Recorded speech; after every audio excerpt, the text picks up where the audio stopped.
Welcome back दोस्तों। आज मैं एक psychological horror movie a cure for wellness को एक्सप्लेन करने जा रहा हूँ। फिल्म का नायक लोकट एक ऐसा व्यक्ति है जो केवल अपने बारे में सोचता है, जिसे अपने काम के अलावा कुछ और दिखता ही नहीं। वो करियर के प्रति इतना जुनूनी है कि उसने अपनी माँ तक को एक वृद्धाश्रम में छोड़ दिया, ये मानते हुए कि उसके काम में वो बाधा बन रही है। ओपनिंग सीन में उसे कंपनी के उच्च अधिकारियों के साथ एक मीटिंग के लिए बुलाया जाता है। वहाँ वो सीईओ पैम ब्रोक की तरफ से छोड़ा गया एक लेटर पढ़ता है। इसमें लिखा हुआ है कि वो अभी स्विट्जरलैंड में 2 हफ्तों के लिए एक वेलनेस स्पा में रुका है, लेकिन साथ में वो ये भी लिखता है कि उसका वापस लौटने का कोई विचार नहीं है। अब कंपनी के हेड्स इतनी चिंता में थे कि अगर सीईओ वापस नहीं आए तो आज तक कंपनी ने जितना भी इल्लीगल पैसा कमाया है उसका सारा दोष पूरी कंपनी को झेलना पड़ेगा। इसीलिए सभी मेंबर्स मिलकर लॉकहार्ट को जिम्मेदारी देते हुए कहते हैं, तुम्हें कैसे भी करके पैम ब्रोक को वापस न्यूयॉर्क लाना है। लॉकहार्ट सहमत होता है और स्विट्जरलैंड के लिए रवाना हो जाता है। स्विट्जरलैंड पहुंचने के बाद एनरिको नाम का एक आदमी उसे पहाड़ी से स्पा तक ले जाता है। दोनों के बीच बातचीत शुरू होती है। एनरिको कहता है कि उसे समझ नहीं आता कि दुनिया भर के अमीर लोग इस स्पा की तलाश में क्यों आते हैं। वो बातें कर ही रहे होते हैं कि अचानक गाँव के एक आदमी ने कार पर ड्रिंक फेंक दी। एनरिको इसे इग्नोर करते हुए आगे बढ़ता है, जिसका अर्थ है कि ये यहाँ एक सामान्य बात है। वो आगे बताता है कि पहाड़ी पर रहने वाले लोगों के साथ ग्रामीणों का बुरा इतिहास रहा है। 2 शताब्दी पहले पहाड़ी पर एक अपर क्लास फैमिली का दबदबा था। परिवार का सबसे शक्तिशाली सदस्य बैरन अपने रक्त की शुद्धता से ऑब्सेस्ड हो गया था और उसे लगने लगा कि केवल उसकी बहन ही शुद्ध रक्त के बच्चे को जन्म दे सकती है। इसीलिए वो अपनी ही बहन से शादी करने का फैसला करता है। जब चर्च ने इस शादी को अस्वीकार कर दिया तो उसने भगवान को त्याग दिया। बैरन की शादी की रात गांव के सभी लोगों ने उनके घर में आग लगा दी, जिसमें न्यूली मैरिड कपल भी जिंदा जलकर मर गए। उसके बाद उस जगह को अमीर लोगों के लिए एक वेलनेस स्पा में बदल दिया गया, जो यहाँ अपने खालीपन का इलाज ढूंढने आते हैं। अगले दृश्य में लॉकहार्ट स्पा में आता है, लेकिन उसे पता चलता है कि मिलने का समय पहले ही समाप्त हो चुका है। इसीलिए वो मैनेजर से बात करने के लिए अपॉइंटमेंट लेता है। वो फिर एक कॉल करने के लिए बाहर जाता है और वहाँ वो एक भयानक दिखने वाले बेसमेंट की खिड़की को नोटिस करता है। थोड़ी देर बाद वो मैनेजर से मिलता है और पैम ब्रोक से उसकी बात कराने के लिए कहता है।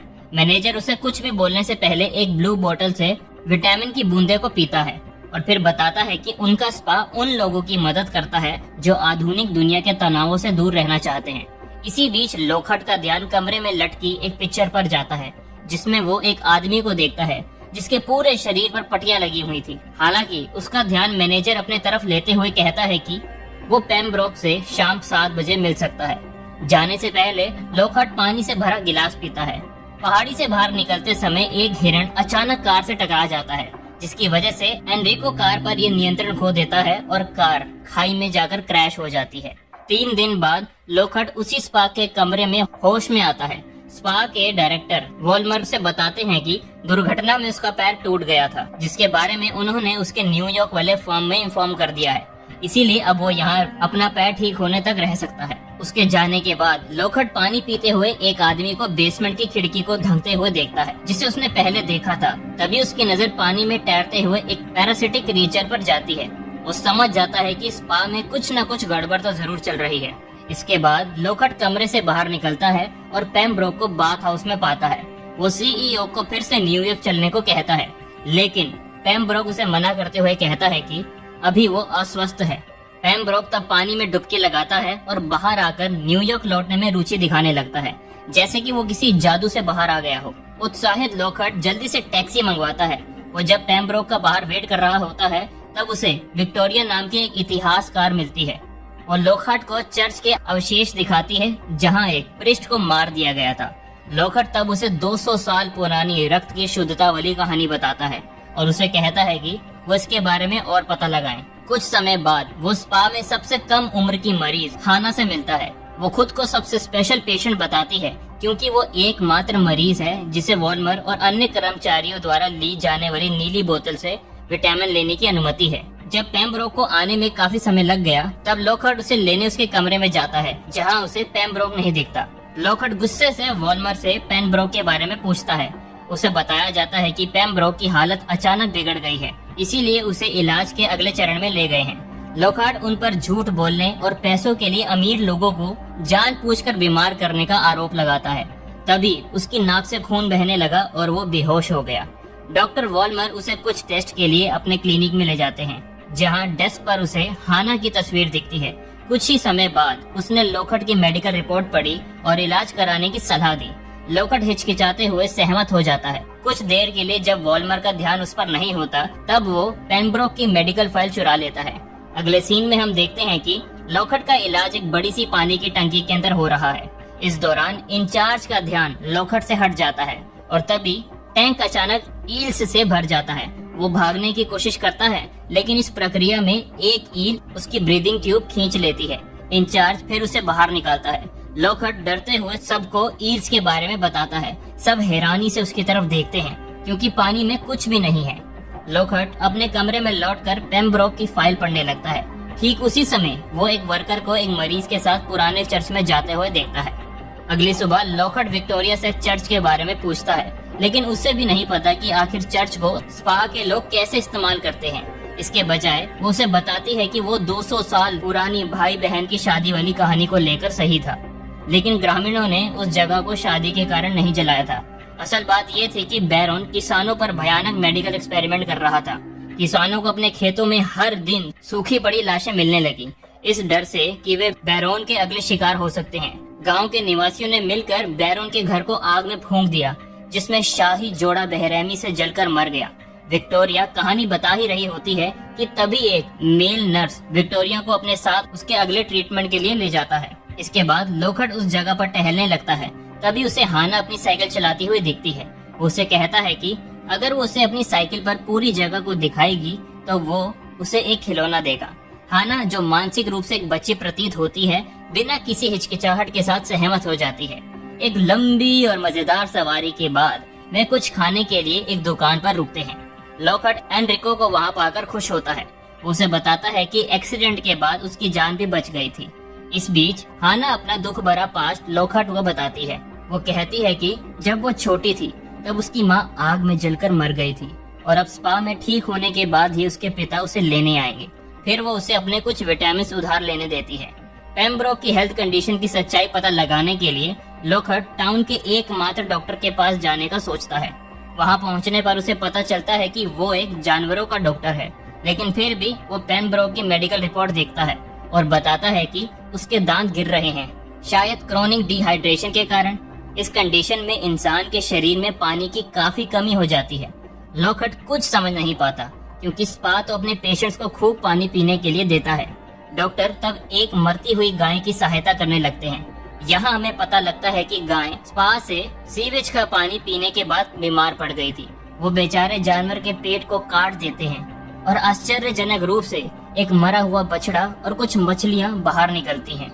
लोखर्ट फिर न्यूयॉर्क में अपने बॉस को कॉल करता है। उसका बॉस उस पर गुस्सा करते हुए कहता है कि वो अब तक पेम्ब्रोक के साथ वापस क्यों नहीं लौटा। लोखर्ट समझ गया था कि वॉल्मर ने उसे झूठ कहा था कि उसने दुर्घटना के बारे में उसके सुपीरियर्स को बता दिया है। बॉस तब लोखर्ट को अगले 24 घंटे के भीतर पेम्ब्रोक के साथ न्यूयॉर्क लौटने का आदेश देते हैं। क्रोधित होकर लोखर्ट हाना से पूछता है कि किसी को स्पा छोड़ने की अनुमति क्यों नहीं है और असल में ब्लू बोतल के अंदर कौन से विटामिन हैं।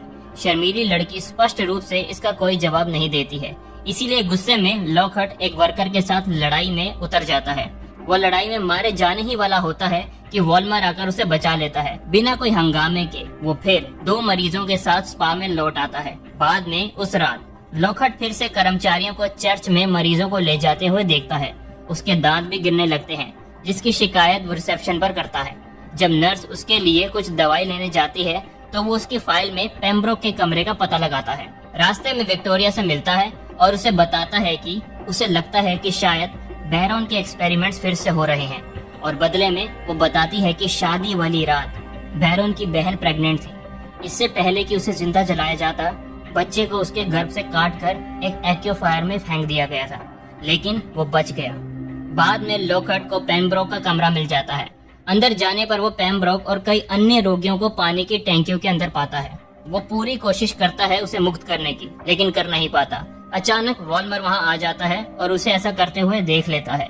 सजा के तौर पर वो लोखर्ट के दांत में छेद कर देता है। अगले दृश्य में लॉकहार्ट किसी तरह स्पा से भागकर एनरिको के साथ शहर जाता है। वो सीधे स्थानीय पुलिस स्टेशन में वॉल्मर के सभी एक्सपेरिमेंट्स की रिपोर्ट करता है। जल्द ही वॉल्मर को स्टेशन बुलाया गया। वहाँ लॉकहार्ट उस पर बैरन के एक्सपेरिमेंट्स को जारी रखने और पेम्ब्रोक को मारने का आरोप लगाता है। इसके बाद वॉल्मर पेम्ब्रोक को अंदर बुलाता है। उसे जिंदा देखकर लॉकहार्ट को लगने लगता है कि शायद उसे हेल्यूसिनेशन हुआ होगा, इसीलिए वो अपनी रिपोर्ट वापस लेता है और स्वेच्छा से सबके साथ स्पा वापस लौट जाता है। बाद में उसके कई ट्रीटमेंट्स किए जाते हैं, जिससे उसे भी पेम्ब्रोक की तरह लगने लगता है कि वो वाकई में ठीक नहीं है और स्पा में रहकर ही वो ठीक हो सकता है। कुछ दिन बीतने के बाद जब लॉकहार्ट अपने रूम में अकेला होता है, तब वो सोचता है कि स्पा में आने से पहले वो कितना ठीक था और अब यहाँ के ट्रीटमेंट से कैसा बन गया है। वो एक गिलास तोड़ता है और अपने प्लास्टर को खोल देता है। वो महसूस करता है कि उसका पैर तो बिल्कुल ठीक है, वो तो कभी टूटा ही नहीं था। वो फिर चर्च के अंदर जाता है, जहाँ उसे वॉल्मर की प्रयोगशाला दिखती है। लॉकहार्ट फिर एक अंडरग्राउंड पूल तक पहुँचता है, जहाँ शवों को ईल्स के भोजन के लिए फेंका हुआ था। उन मृत शरीरों में से एक विक्टोरिया का है। जाहिर है उसको स्पा के रहस्यों के बारे में बहुत कुछ पता चल चुका था, इसीलिए उसे मार दिया गया। अचानक एक वर्कर ने लॉकहार्ट को देख लिया। इससे पहले वो वहाँ से भाग पाता, वर्कर ने उसे न्यूट्रलाइज कर दिया। इस बीच हम हाना को पूल में देखते हैं, जहाँ उसे पहली बार पीरियड्स होते हैं। जल्द ही ईल्स उसके पास एक परफेक्ट सर्कल में तैरना शुरू कर देते हैं। किसी कारण से वो उसे बिल्कुल नुकसान नहीं पहुंचाते। हालांकि हाना घबराकर तुरंत पूल से बाहर निकलती है और वॉल्मर को ढूंढने के लिए इधर उधर भागने लगती है। तभी लॉकहार्ट उसे मिलता है और उसे स्पा की असलियत बताने लगता है।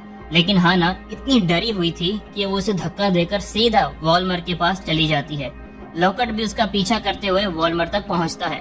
वो सभी के सामने वॉल्मर को पानी को गंदा करने और सबको बीमार करने का इल्जाम लगाता है। दुर्भाग्य से मरीज उस पर विश्वास नहीं करते और तभी वो बेहोश हो जाता है। जब उसकी आंख खुलती है तब वो खुद को एक चैम्बर में पाता है। वॉल्मर उसके पास आकर स्पा के सभी रहस्य बताने लगता है। वो बताता है कि ईल की जीने की अवधि केवल 30 साल होती है, लेकिन स्पा के एक्यूफर में वे 300 वर्षों तक जीवित रह सकते हैं। लेकिन इंसानों के लिए यही पानी पॉइजन की तरह काम करता है। यही रीजन है कि स्पा के सभी पेशेंट्स हमेशा बीमार रहते हैं। हालांकि सदियों पहले बैरन ने अपने एक्सपेरिमेंट से पाया था कि यही पानी इंसानों के लिए अमृत का काम करेगा, अगर उसमें फिल्टर्स का इस्तेमाल किया जाए। हालांकि ये प्रक्रिया भयानक और दर्दनाक थी, क्योंकि बैरन ने इंसानों को ही फिल्टर्स की तरह इस्तेमाल करना शुरू कर दिया था। लेकिन बैरन को इससे कोई फर्क नहीं पड़ता था। पानी को अमृत बनाने के चक्र में उसने बहुत मासूमों की जान ली। ये सब खुलासा करने के बाद वॉल्मर लॉकहार्ट के मुंह पर एक बड़ी सी पाइप डालता है, जिसके माध्यम से खौफनाक ईल उसके पेट में प्रवेश करती है। फिर वे उसके डाइजेस्टिव सिस्टम से वही विटामिन छान के लाती है जो वो हाना ब्लू बोतल से पीते हैं। इसके बाद लॉकहार्ट के दांत ठीक हो गए और वो बाकी रोगियों की तरह बदला हुआ प्रतीत हुआ और इस भ्रम में फंस गया कि वो अब अस्वस्थ है। हाना अब इतनी बड़ी हो गई है कि बच्चे को जन्म दे सकती है, इसीलिए वॉल्मर उससे शादी कर लेता है ताकि अपना वंश जारी रख सके। खाली समय में लॉकहार्ट विक्टोरिया के दिए हुए नोट्स पढ़ता है, जिसमें उसे एक फोटो मिलती है जिसे आग लगने के कुछ समय बाद ली गई थी।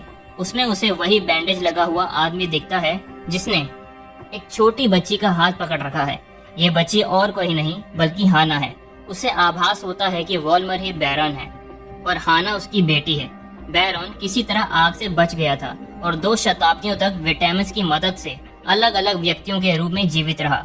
जब विटामिन खत्म होने को आए तो उसने वेलनेस स्पा बनाकर लोगों से विटामिन निकालने का काम जारी रखा। वो हाना को भी विटामिन देता रहा। अगले दृश्य में वॉल्मर हाना को एक कमरे में लाता है और उसके साथ बुरा करने की कोशिश करता है। सौभाग्य से लॉकहार्ट वहां पहुंच गया। वो उसे उसके घटिया कामों के लिए बेइज्जत करने लगता है। वॉल्मर गुस्से में अपना असली आग में झुलसा हुआ चेहरा दिखाता है और दोनों में लड़ाई होने लगती है। लॉकहार्ट कमरे में आग लगा देता है। देखते ही देखते आग पूरे स्पा में फैल गई थी। पेशेंट्स और सभी स्टाफ भागने लगे। वहीं दूसरी ओर लॉकहार्ट हाना को मुक्त करने की कोशिश करता है, लेकिन वॉल्मर उसे रोक लेता है और मारने के प्रयास में पूल के पास जाता है। हाना अब तक समझ चुकी थी कि उसके पिता एक बहुत ही घटिया इंसान है। वो किसी तरह खुद को मुक्त करती है और वॉल्मर को फावड़े से मारकर पूल में धक्का दे देती है। फिर लॉकहार्ट और हाना भी जलते हुए भवन से बाहर आ जाते हैं। रास्ते में लॉकहार्ट को उसके न्यूयॉर्क वाले सुपीरियर मिलते हैं, जो स्थिति का जायजा लेने के लिए पहुंचते हैं। वो उससे पेम्ब्रोक के बारे में पूछते हैं, लेकिन वो उन्हें बताता है कि वो अब इस दुनिया में नहीं रहे, और ये कहकर दोनों वहाँ से चले जाते हैं। तो दोस्तों, हमारी मूवी यहीं खत्म होती है। वीडियो को लाइक कर दीजिए और अब मैं आपसे मिलूंगा अगली वीडियो में।